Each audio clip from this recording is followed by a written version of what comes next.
अब जोगीसँग बिहा गर्ने हो बुझ्नु भएन अब मेरो समय आउँदैछ जोगी फाइनल भएर आइसकेका छन् तुमको त भनिदिनु पर्यो नि त हैन के भेटिसक्नु भएको छ भनेपछि तपाईले सपनाको राजकुमार मेरो 1 वर्षदेखि उहाँसँग मेरो उ छ हैन भेटिसकेका छु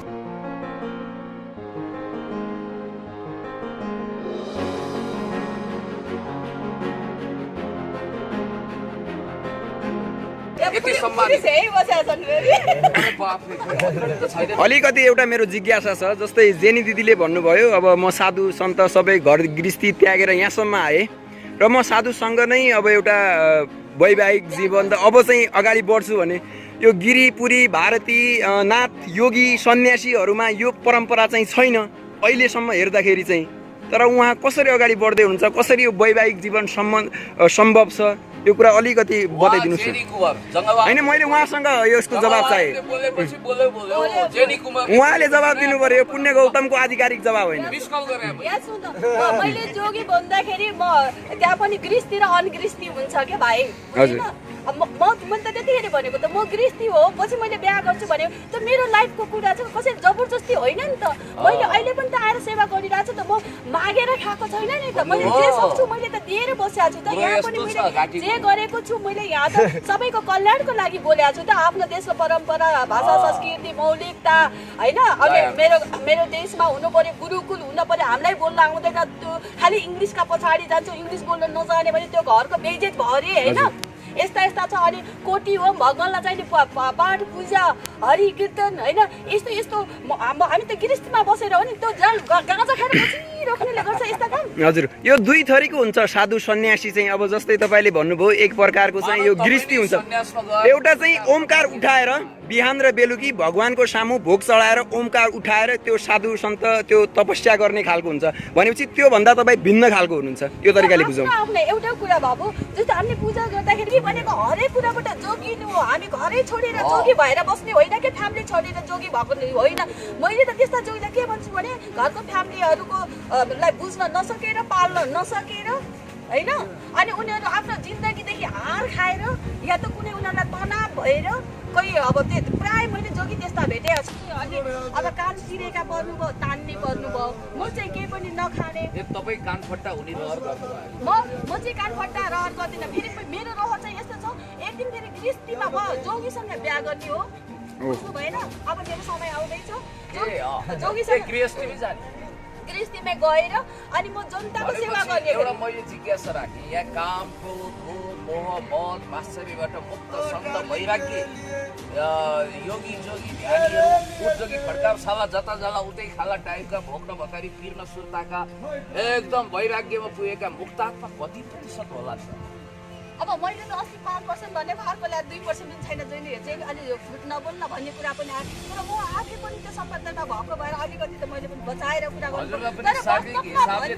गर्छु हो त्यही भएर न मैले चाहिँ त्यस्तो जोगी देखेको छैन एक दुईजना जोगी देखाएको छु जम्मा मैले भेटेको छु अब भेट्ने बाँकी छ कि त्यो मलाई थाहा छैन त्यस मलाई अहिलेसम्म दुईवटा मात्रै मैले जोगी देखाएको छु त्यो भन्दा मैले कोही पनि जोगी देखाएको छैन उनीहरूलाई लोभ ईर्षा माया मोह पैसा केटी सेटी नसा सोचा सब केटीलाई चाहिएको छ हरानी धसेर बम बोले भनेर गाजा उडाएर रातो आँखा पार्दिएपछि त्यो जोगी हुन्छ भोगी जोगी हुन्छ भन्ने ग्यारेन्टी छैन भोगी हुन्छ भोगी पनि हुन सक्छ फेरि उहाँलाई भने होइन है उहाँको पनि आँखा रातो छ उहाँलाई भने होइन नि फेरि यो अनि त्यो भेषै लगाएर मात्रै देखाएर हुँदैन जोगी हजुर पनि जोगी हो कि मन जोगी हुनु पर्यो तन जोगी हुनु पर्यो अनि जोगी भनेको हरेक कुराबाट जोगिनु हो हामी घरै छोडेर जोगी भएर बस्ने होइन कि फ्यामिली छोडेर जोगी भएको होइन मैले त त्यस्ता जोगीलाई के भन्छु भने घरको फ्यामिलीहरूको लाई बुझ्न नसकेर पाल्न नसकेर हैन अनि उनीहरू आफ्नो जिन्दगीदेखि हार खाएर या त कुनै उनीहरूलाई तनाव भएर कोही अब त्यो प्राय मैले जोगी त्यस्ता भेटे सबै नहोला खड्जङ्गी महाभारत पढ्यो नि यहाँ हजुरहरूको त्यसको बारेमा अलि गाइरो केही सुनियो कि तपाईँकै मुखारबिन्दबाट केही अमृतमय बाणी सुन्यो त्यो होइन यहाँ के भयो तनाव भयो सेप्यास्ट्रै छोड्ने सम्भावना त्यतिखेर हो अलि बढी सामाजिक सञ्जाल त मोबाइल तातेर जति फुट्या त्यस्तो अवस्था के भएको अब हजुरको मेरो अहिले कतिजनाको आज मसँग प्रत्यक्ष भेट हुँदैछ होइन जब मलाई नदेख्दाखेरि पुण्य गौतम तपाईँको भाइ हो दाइ पनि हुन सक्छ है। होइन यो फेरि मैले यसो भन्छु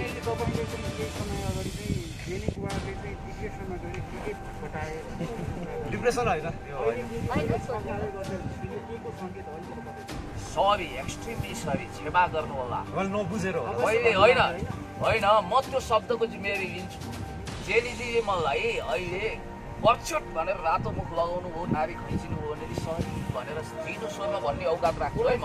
सुन्नुहोस् मैले के भनेको भने उहाँले यदि अभिनय गरिरहेको हो भने महानायिका स्तरको अभिनय हो, उत्कृष्ट अभिनय हो, लाजवाब आउटस्ट्यान्डिङ माइन्ड ब्लोइङ यस्तो अभिनय नेपालमा कसले गर्न सक्छ? कुनै नायिकाको औकात छ? कसको क्षमता छ भनेर मैले च्यालेन्ज गरेको एउटा कुरा। दोस्रो कुरो हेर्नुहोस्, मलाई अहिले पनि याद हुन्छ आफ्नो त न्युयोर्क अमेरिका क्रसरोडको लेखक फ्रान्सिस फुकुयामा।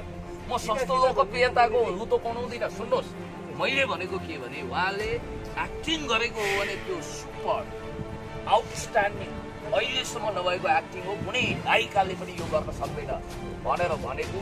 र साँच्चै अब हल्ला त चलेको थियो, स्यालो यहाँ चलेको थियो, मेरो कानमा पनि कुनै कौवाले ठोक्काइदियो कि उहाँ डिप्रेसनमा हुनुहुन्छ। अब थम्बनेल टाइटल त्यस्तै आउँछ विभिन्न मिडियामा, त म के गरौँ? यदि त्यस्तो हो भने यो भाइ भने है मैले दाइ पनि हुन सक्छु नि। फेरि यो पुण्य गौतम लगायत हामी सबैले उहाँलाई रेस्क्यु गरेर उपचार गराउने छौँ पो भनेको त। चलचित्र नचलेर चाहिँ तपाईँले डिप्रेसन नगर्नु न। अरू पनि भन्नुभएको थियो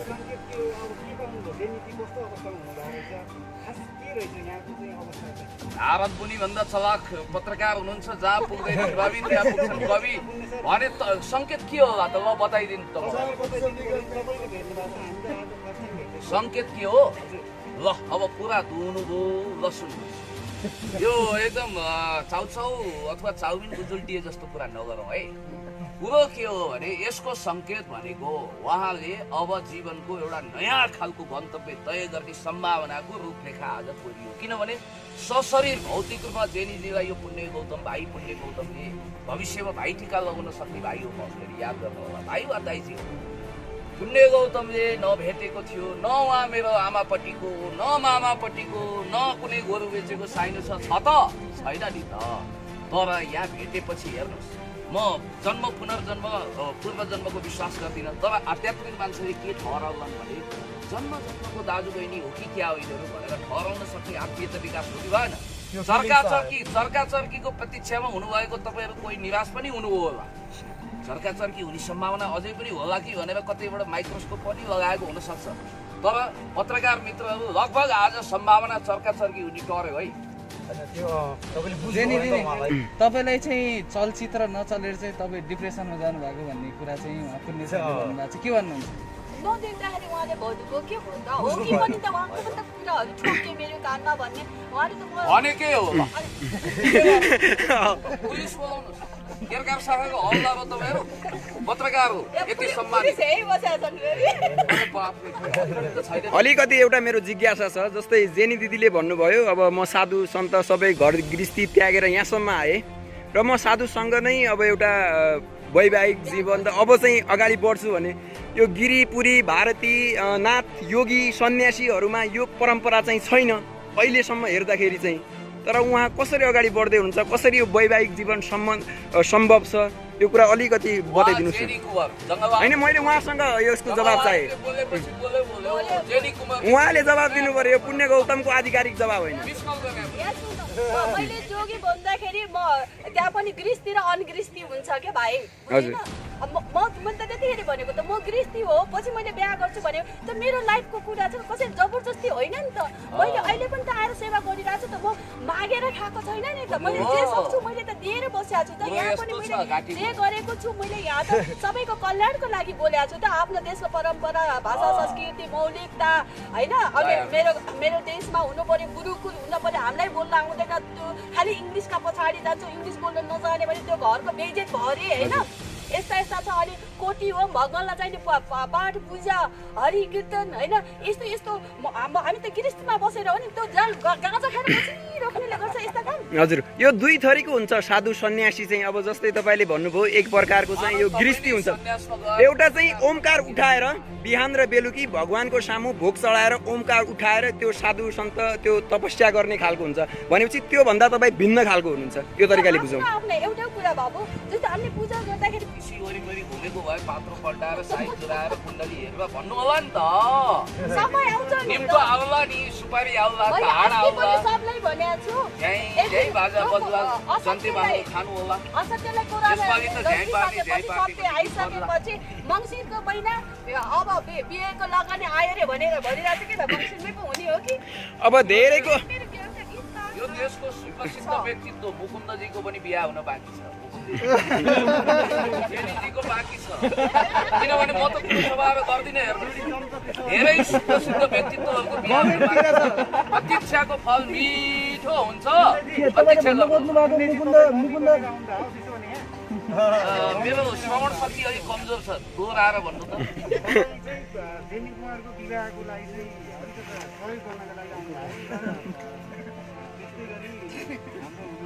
सहयोग गरिदिनु भनेर कहिले भने भाइ मर्ने खसी तपाईँको पर्म छ होइन इन्तजाम गर्नु। आज दिदी बहिनीको दिदी भाइ बहिनी जस्तो मुकुन्दजीसँग हुने सम्भावना छ त्यसको जेनी दिदी पुण्य दाइले भर्खरै भने अनुसार मुकुन्द घिमिरे हुनुहुन्छ उहाँसँग हुने के सम्भावना नसोच्नुहोस् है मैले मुकुन्दजीसँग हुन्छ भने होइन नि फेरि उहाँको पनि बाँकी छ भने यो चाहिँ एउटा आठौँ आश्चर्य। मुकुन्दजी भनेको एकजना सामाजिक सञ्जालमा उहाँको भिडियो हेर्दा हेर्दै कहिलेकाहीँ मोबाइल तातेर फुट्छ। प्रसिद्ध उहाँ होइन युट्युब स्टार हो उहाँ।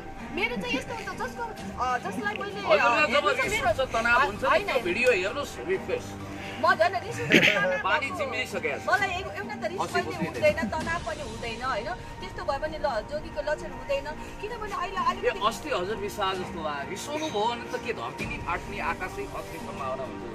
मलाई पनि त्यस्तै लाग्छ कुनै दिन त्यस्तो पनि होला यो अस्ति रिसाएको होइन अब त्यो समयको कुरा मलाई पनि थाहा हुन्थ्यो त्यो कतिखेर रिस आयो के को लागि रिस आयो ओ प्रसङ्ग भन्दा एकदमै नरिसाउँदा त धरती थर्काइदिनु भयो अस्ति त्यहाँ रिसाउनु हो भने त के होला एकदमै यो प्रसङ्ग बाहिर हो क्या हामी बाँधिनु प्रसङ्गमा तपाईँ डोरी ल्याउनु भएको छ बाँध्नु के सम्बन्धी प्रसङ्गको डोरीले बाँध्नुहोस् ल। होइन जस्तो बिहेडी कुरा चर्चा चलिरहँदाखेरि सुन्नु अब त्यो मुकुन्दजीसँग मेरो कुरा जाँदैन मेरो जोगे फाइनल भएर आइसकेको छ नि त मुक्त खोजिदिनु पर्यो नि त होइन के भेटिसक्नु भएको छ भनेपछि तपाईँले सपनाको राजकुमार